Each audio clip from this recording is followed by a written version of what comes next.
Good afternoon. My name is Kristen Fleckenstein. I'm the Director of Public Affairs for the Maryland Department of Planning. I'm also the proud daughter of a Marine from the Korean War. He looks over my shoulder every day and fought in Korea, and he was always very proud of being a Marine. And we're very proud of the service that all of our veterans in Maryland have given to the country. And because of that, we also wanted to share with you today some information about just how important the census is to issues that impact veterans. Next slide, please. So today we're going to introduce you to the Secretary for Veterans Affairs in the state of Maryland, as well as the Secretary for the Department of Planning. The Department of Planning being the agency that is responsible for making sure that Marylanders are aware of the importance of the census and understand just how much it means to each of them with regard to services and programs that everybody uses every day. Next slide, please. Before I introduce Secretary Owens, I also want to add, it's in the chat box here, but if you do have questions that you'd like to ask at the end of the presentation, if you'll just add them into the chat box function on this platform, I can read them at the end and we'll ask those questions of the secretaries to answer for you. But you'll need to enter them into the chat because it's not kind of an open format at the end where people can ask questions verbally. So just enter that into the chat box. But we're going to start hearing today from Secretary George Owings. And Secretary Owings began his service to the country in 1964 when he joined the Marine Corps, and then went to Vietnam in 1965, where he then served 2 extended tours before leaving in 1968. He then rejoined as a reservist when he was 40 years old in 1985. And in 1987, he took a bit of a new path, but also in public service when he was appointed to the House of Delegates, where he served for 17 years as a member of the House of Delegates before becoming the Secretary of Veterans Affairs in 2004 under the Ehrlich administration. He retired from that in 2007, and because the theme of his life seems to be yearning for days of yore, he rejoined again and became Secretary of Veterans Affairs again in 2015. We're also going to hear today, next slide please, from Secretary Robert McCord, who heads up the Department of Planning. He's also my boss, and a wonderful boss he is, who is leading the department in wonderful ways, especially when it comes to the census, which we're in the midst of and which has a looming deadline of September 30th. And he's going to share with you today all sorts of information about how the census impacts all of our lives every day. He joined the Department of Planning in 2015. He has served as both the Deputy Secretary prior to becoming the Secretary of the Department. Prior to that, he was an attorney in Harford County before joining the Harford County Department of Law. And in 1998, where he served as the Deputy County Attorney and then as County Attorney from 2004 to 2014. He has also served as a trustee on the Local Government Insurance Trust, and also serves as an adjunct professor at the University of Baltimore, and holds a degree in marketing as well, a master's degree from Loyola as well, and got his law degree at the University of Baltimore. But first up, we're going to hear from Secretary Owings about the Department of Veterans Affairs and just how important Veterans Affairs is to your lives as veterans. Thank you. Secretary Owings? Thank you very much, Kristen. I'd like to first set the stage. We did a similar phone call a couple of weeks ago. I called Secretary McCord specifically and asked for this opportunity because there wasn't a chance to really go over how vitally important this census is to the veteran community. And I'd like to welcome Pat Ritter, who was the superintendent out at Crownsville, joining us today. Thank you, Pat, for being here. Secretary McCord gave me this opportunity because I'm going to go over a few things with you. Be ready for any questions you may have.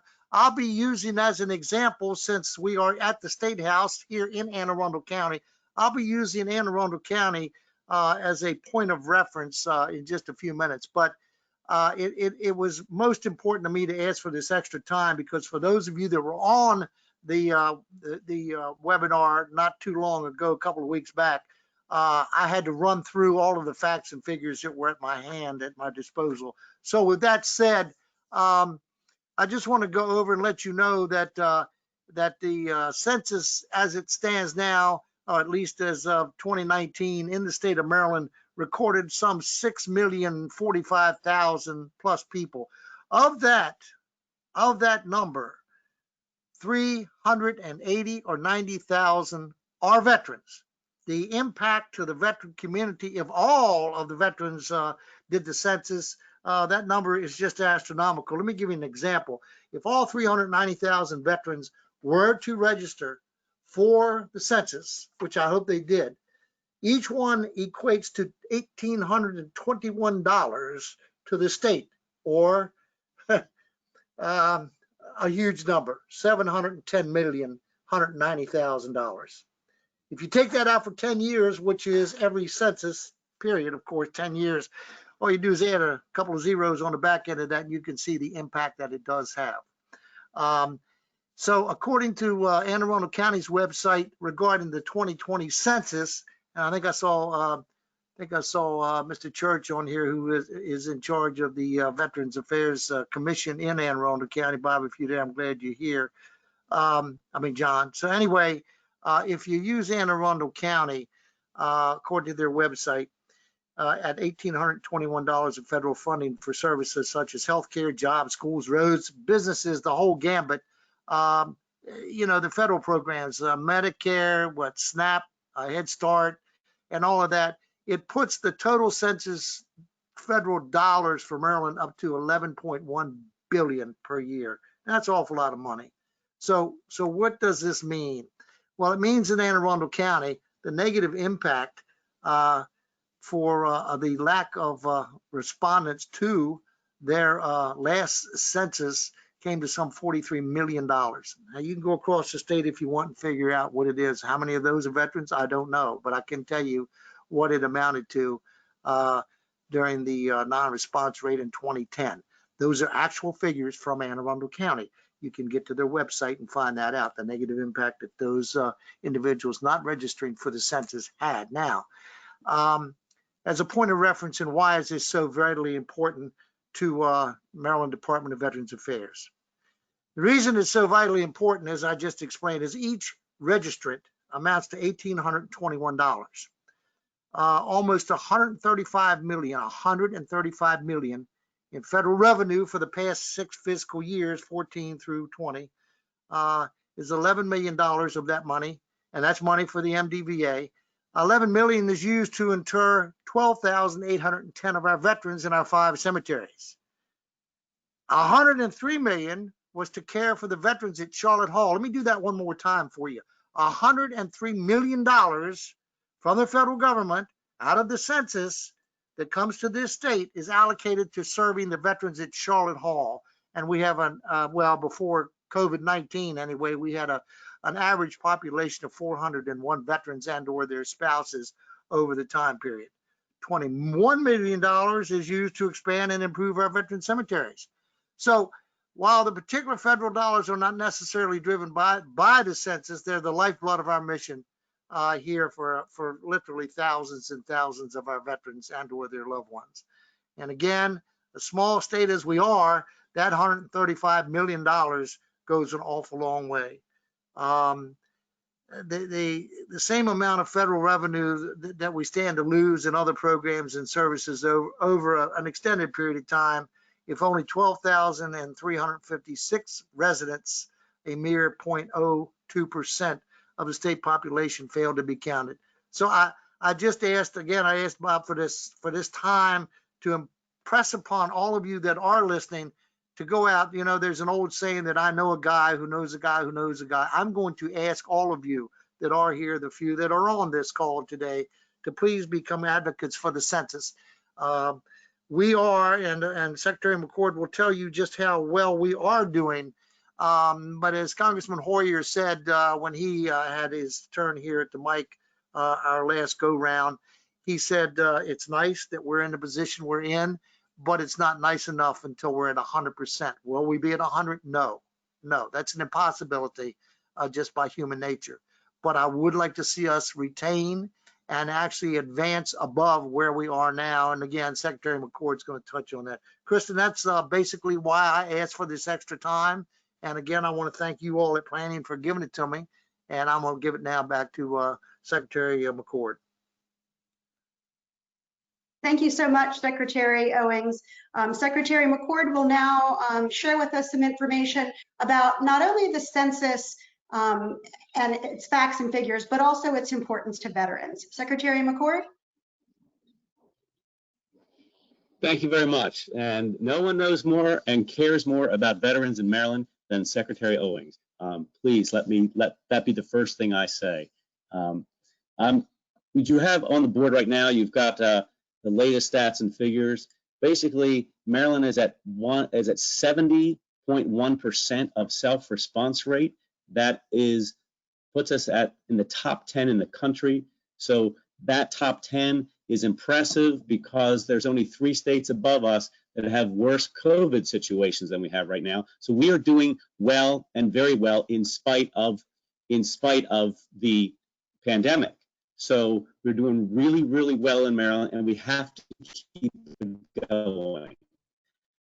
So the total enumeration rate was 76%, and we're beyond. The self-response is 69.6. We're beyond that, what we did in 2010. So we are on par for making records in Maryland. We need to keep it. Is also very high. We're at 94.8% of Maryland being counted right now. So we are really, really doing well in Maryland. Go ahead, next slide.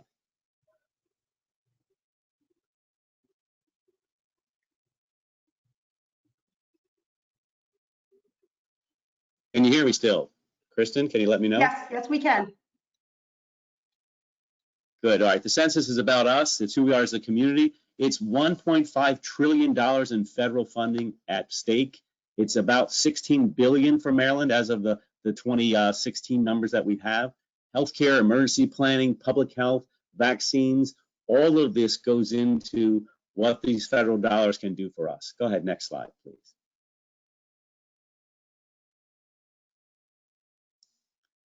What we know about veterans from the census.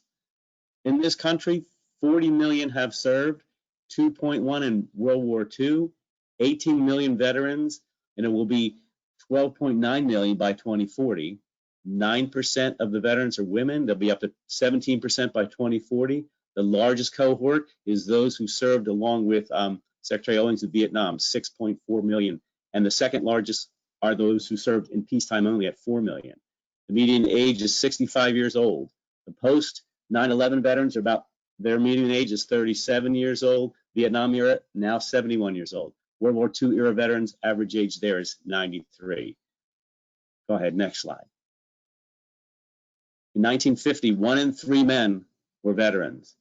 In 2000, 1 in 4 men are veterans. In 2018, 1 in 8 men are veterans, but 1 in 100 women are veterans.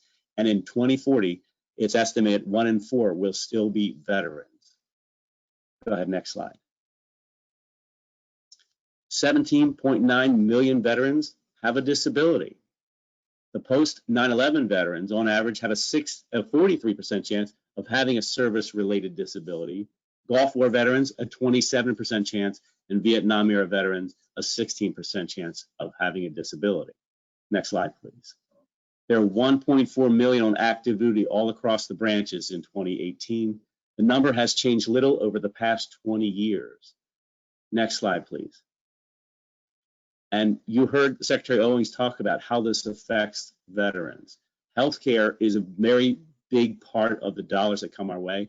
VA hospitals, the nursing care, mental health programs, disability programs, protection from discrimination, and rehabilitation services. Go ahead, next slide. And how it impacts veterans, home ownership. There's VA loan, the guarantee programs, job training, demographics, and identifying new challenges, and then changing that into policy and advocacy. There's funeral and cemetery honors, outreach, Veterans Trust Fund, and educational programs and scholarships. All of these impact veterans. So all of this funding that goes to the veterans, the people who served. The status questions come on the American Community Survey, not necessarily on a census form. Your census form is kind of plain, but not everybody only receives a census form. Some will receive an American Community Survey form. That's about 3.5 million people in the country are surveyed every year. That's how come we can have some updated information. So their military service and service-connected disability rating, that will be asked on the American Community Survey, but not on the census form. That's how we know all the information I presented just a few minutes ago about what we know about veterans, because veterans, they have a sense of duty and they answer the questions to American Community Survey, which comes from the Census Bureau, as well as the census form. But the census form itself is the thing that will drive the funding. And remember, the privacy concerns that we've heard about all across the state and across the country, the Census Bureau is bound to strict confidentiality. Every U.S. Census worker takes an oath to not disclose personal information. The oath is a lifetime oath. It lasts as long, not just the time they're working there, it lasts their entire life. They cannot reveal personal information, and they're subject to a $250,000 fine or 5 years in jail. So the census doesn't release information, just demographic information, never personal information. There's no reason to be afraid of the census. The census information will be kept secret. Those individual records are not shared even between federal agencies. No federal agency can get census records. The last time it happened was President Roosevelt, who requested information about Japanese Americans. And then the Congress reacted and the courts have upheld every challenge since. The Census Bureau is not permitted to share personal information. Go ahead, next slide.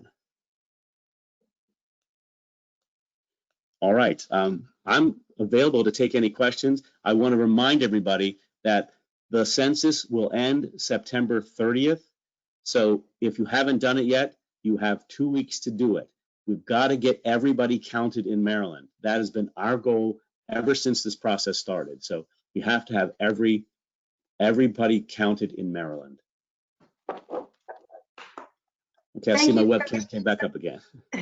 Thank you so much, Secretary McCord. One of the questions that has come in is with regard to the census deadline changing from October to September 30th. And the question specifically is, has the governor or secretary explored pushing back on the U.S. Census Bureau's decision to curtail field enumeration and stop 1 month early? I can tell you that I have written to the director of the census expressing our concerns. The day we found out about the issue is the day I penned the letter to Director Dillingham for the U.S. Census. So it's not the first time I've written to him. I've written to him about the census issues as we go along, but I wrote about that issue as soon as it came out. Now you have to remember that the Census Bureau extended the time. The time would have finished on July 31st. But the Census Bureau extended their time until October 31st, and so they reduced the extension by 30 days. We need to understand that at the state level, that's not in our control, and I have everyone on my team focused on doing the count by September 30th. If we get any extra time, we will still work on it, but our goal is to make sure everyone's counted. We got ourselves up as far as ninth in the nation. We're still holding in that top 10, and we're going to continue to do everything we can to do that. And we hope that we can count on veterans who have the best sense of civic duty of any groups we deal with to make sure that they also do that. Thank you. Let me jump in there, Rob, real quick. There's a lot of questions that we were faced with, like, well, what do you do with your homeless veterans, and what do you do with people that are otherwise on the street? Everybody listening must remember one thing. Not whether you're a citizen, not whether you're one thing, another thing, or whatever. It's whether you are not a person living in the state of Maryland to be counted. And for the people that, well, for example, are homeless, there are census takers that are coordinated with the shelter directors and service providers and people like that. So we are doing our best. The Department of Planning is really pushing this. We've had it on our website now going back to last year. And it's just so vitally important to count everybody. So the question came up, well, George, what are you doing with all these service people that are stationed in one of our many camps or like Fort Meade and NSA and all of these places? What are you doing with those? Well, if the veteran is stationed there, very simply, very quickly, if a rather active duty person is stationed there and the family is elsewhere, well, then they are counted to be back in their home state. And how do we know this? Many of you know Deputy Secretary Finn. His son is a major in the Army currently stationed in Kansas. His family is back in Tennessee. And so when he filled out his form to be counted, the instructions were very clear about how he was to be counted and where he was to be counted. And he was to be counted as living in Kansas himself, while the family was to be counted as living back in Tennessee. So there are fine lines here, but so many people say, well, you know, what's the importance of the census? I think between the Secretary McCord and I, we've pretty much laid out why it is so important for everybody living in this state to be counted one way or the other.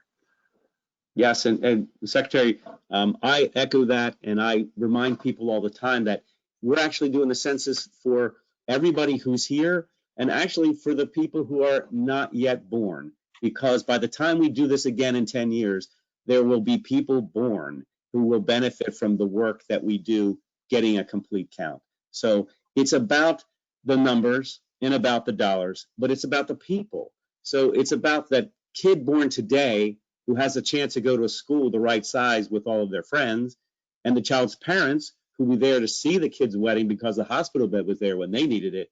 And it's about the child's grandparents who will be there together to see that baby smile because their share of Medicaid funding came through and kept them in the picture. So I'm proud of the work we've done. I'm proud of every veterans organization that we have interfaced with and all the veterans along the way who remind me that they feel it's their civic duty to fill out this form. It's required by the Constitution. It's required by our law. It's the only civic duty that's actually required by the law. You're not required to vote. You are required to fill out the census. So I don't push that on people. I don't need to push that on veterans because it's a civic duty that they take seriously. I'm just reminding us that if you filled out the census, that's great. If you haven't filled out the census, then you need to do it. And if you filled it out, you need to tell your friends to fill it out. I can't go to the grocery store without somebody asking me about telling me they filled out the census. I said, great, now tell some friends to fill it out too. We need to get everyone counted. It's so important for Maryland. It's so important for our future. And it's this one chance every 10 years to get everybody in the picture. And literally, we need everyone in the picture. Indeed, we do. Absolutely. And you know, one of the things we've talked about on other presentations that we've had and other town halls that we've had is just how much the census impacts every element of our lives, from healthcare to highways and meals to Medicare. It impacts not only matters that impact veterans, but it also has great effects on the entire community. Vaccines will depend on census numbers. Building schools, school lunches for families who need meals. Everything from babies needing health care to Medicaid, it's all impacted by census data. And because of that, we ask those of you that have joined this webinars to also kind of serve as census ambassadors and really let people know just how important the census is, because it's important to the community and it's also important to all of those who have served our country and the programs that are available to veterans, whether it be for mental health or a disability or rehabilitation, or because they are wanting to go to Charlotte Hall someday and end of life. And then even their ability to be buried at the Veterans Cemetery and how many graves will be needed, how many people are wanting to do that. That is part of those surveys that Secretary McCord talked about. It's part of what kind of data that the U.S. Census Bureau needs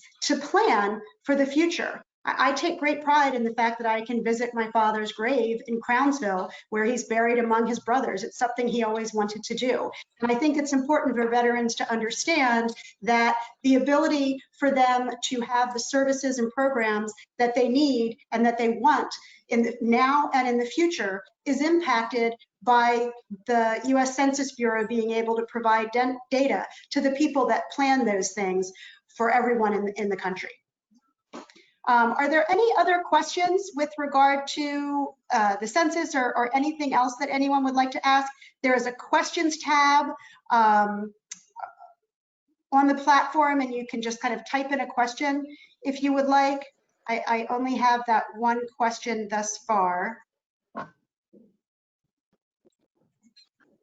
Kristen, while we're waiting on another question, perhaps let me just push out farther even. You know, I've reserved all my comments specifically for the Department of Veterans Affairs, but it goes well beyond that. As so many of the listeners do know, for example, when a veteran is, well, unemployed, you know, how do they go about finding it? Well, in that case, you're going to the Department of Labor and perhaps getting hooked up with a leaver, which of course is a local veteran employment representative. Or if they're looking, you know, for something else, we've got DVOPS, which are your Disabled Veteran Outreach Program specialists. So that this isn't just for the department, but it's specifically for all the veterans in this state. And that needs to, you know, be clearly understood that, yes, I do represent, have the high honor of representing the Department of Veterans Affairs, but the outreach is far greater. The health department, for those veterans with mental issues or physical issues or things like that. This is so far reaching, it's really hard to comprehend. It really is. But it's most important, as Secretary McCord said, that you not only do it yourself, but you find someone who has it and get them to do it, who can then find someone else who has it. We're running out of time, folks. We are, and we want to be sensitive of everyone's time. Secretary McCord, do you have anything else to add? My last closing remark is always, don't delay, respond today. Thank you. Thank you. Well, thank you so much, Secretary Owings, Secretary McCord, for joining us today. We hope that we've been able to provide you some valuable information and that you will help serve as census ambassadors and let people in the community know just how important the census is. We're always available to answer questions outside of this webinar. Contact information can be found at census.maryland.gov. Please visit that site. We have lots of information about the census. We have toolkits that you can utilize to push out messaging yourself if you would like to do that on your own or on behalf of an agency that you work with. We thank you for anything that you can do, and thank you for joining us today. And enjoy your afternoon. Thank you very much. Thank you. Thank you, Secretary. Appreciate it. Thank you.